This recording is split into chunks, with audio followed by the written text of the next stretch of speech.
આ નાના છોકરા બાકસનું ઘર બનાવે, બાકસનું ઘર છે તો પડી જશે, હલાવશો તો આ મકાન પાડવાની હિંમત ન કરતા, નહીતર તમારું 30 વર્ષનું શાસન છે ને ડોલી જશે. તમને ખુરશી ઉપરથી હેઠા ઉતારીને કાઢી મૂકશું.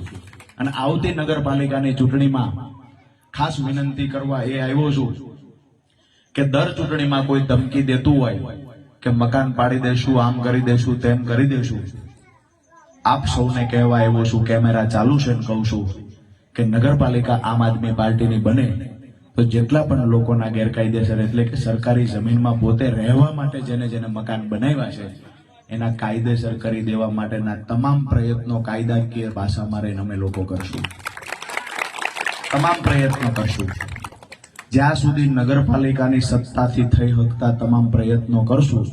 અને હું તમને વિશેષ કઈ મોટી મોટી વાતો નથી કરતો, પણ એવા ઘરવાળા લોકો 18 તારીખે નગરપાલિકાનું પરિણામ આવે ને આમ આદમી પાર્ટીની નગરપાલિકા બને એટલે થાનગઢની અંદર જેટલા પણ લોકોના મકાન મફતિયામાં છે એટલે કે સરકારી જગ્યામાં છે એ લોકોને વિનંતી કરીએ છીએ 18 તારીખ પછી તમારા ઘરના નામ લખાવીને જજો.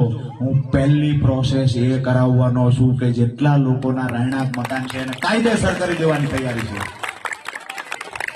એટલે આપ સૌને કહું છું 18 તારીખે ભગવાન માતાજીને પ્રાર્થના કરીએ કે આમ આદમી પાર્ટીની નગરપાલિકા બને.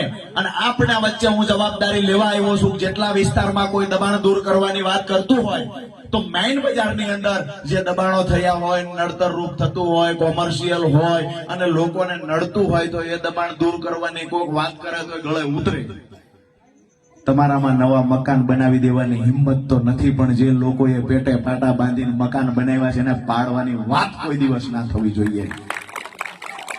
એટલે આજે અહીંયા બાલાભાઈ સહિતના જેટલા પણ અહીંયા આગેવાનો છે, અમારા ઉમેદવારો પણ છે, તેથી અહીંયા જેટલા લોકોના પણ મકાનો